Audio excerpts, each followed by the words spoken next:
दोस्तों इस वर्ष हम 15 अगस्त को हमारे देश को आज़ाद हुए 75 साल हो जाएंगे। क्या आपने सोचा है कि हमारा देश 15 अगस्त को ही क्यों आज़ाद हुआ? उससे एक दिन पहले या एक दिन बाद भी आज़ाद हो सकता था, लेकिन आखिरकार 15 अगस्त की तारीख को ही क्यों चुना गया। आज हम इसी के बारे में जानेंगे, आपको बताएंगे कि आखिरकार हमारा देश 15 अगस्त को ही आज़ाद क्यों हुआ। गाइस, अगर आप भी हमारे देश से, अपने देश से प्रेम करते हैं तो प्लीज़ आपसे मैं कहना चाहूँगा आप मेरे इस चैनल को सब्सक्राइब जरूर करें और बेल आइकन को दबाना ना भूलें। चलिए गाइस, बात करते हैं हमारे देश को कि आखिरकार 15 अगस्त को ही क्यों आज़ाद हुआ। गाइस, हमारे देश को आज़ाद कराने के लिए आखिरकार 15 महानायकों का काफ़ी योगदान रहा। भगत सिंह, महात्मा गांधी और इनमें मंगल पांडे, पंडित जवाहरलाल नेहरू, सुभाष चंद्र बोस, बाल गंगाधर तिलक और यहाँ की काफ़ी छोटे से लेकर बड़ों तक ने काफ़ी मेहनत की हमारे देश को आज़ाद कराने के लिए। बहुत से वीर तो ऐसे हुए जिन्हें इतिहास जानता भी नहीं है, जो गुमनाम रह गए, जिन्होंने बहुत मेहनत करी लेकिन आज देश उनको नहीं जानता है। तो चलिए बात करते हैं हमारे देश की आज़ादी के लिए।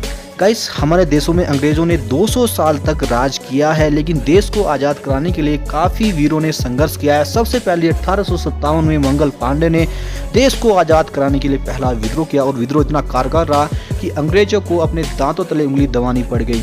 और गाइस, लगातार हमारे देश के स्वतंत्रता सेनानी संघर्ष कर रहे थे। महात्मा गांधी, सुभाष चंद्र बोस, भगत सिंह ने तो यहाँ तक कह दिया था कि उन्होंने कहा, उनके घर वालों ने पर दबाव डाला था कि आपको शादी कर लेनी चाहिए, लेकिन भगत सिंह ने मना कर दिया था कि मेरा देश, मेरा जो जन्म हुआ है देश की खुशहाली के लिए हुआ है, ना कि अपनी खुशहाली के लिए। जब तक मेरा देश आज़ाद नहीं होगा इसके बारे में मैं सोच भी नहीं सकता। भगत सिंह के बारे में आप जानते हैं, भगत सिंह, राजगुरु और सुखदेव को फांसी की सज़ा सुना दी गई थी। उन्होंने बहुत संघर्ष किया देश को आज़ादी के लिए।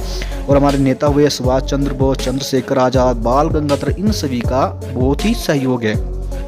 हमारे जो देशवासी से स्वतंत्र सेनानी थे लगातार संघर्ष कर रहे थे, आंदोलन पे आंदोलन किए जा रहे थे और उनके आंदोलन के आगे अंग्रेजों को अपने घुटने टेकने पड़े। आखिरकार वो दिन आया जब अंग्रेजों ने कहा चलो हम देश को आज़ाद कर देंगे, क्योंकि भारतीय स्वतंत्र सेनानी लगातार लड़ रहे थे। और तब अंग्रेजों ने माना हाँ हमें इन देश को आज़ाद कर देना चाहिए, क्योंकि इनका जो आंदोलन है बढ़ता जा रहा है, उनकी जान को भी खतरा है, क्योंकि हमारा संघर्ष था आज़ादी का, हम आज़ाद होना चाहते थे।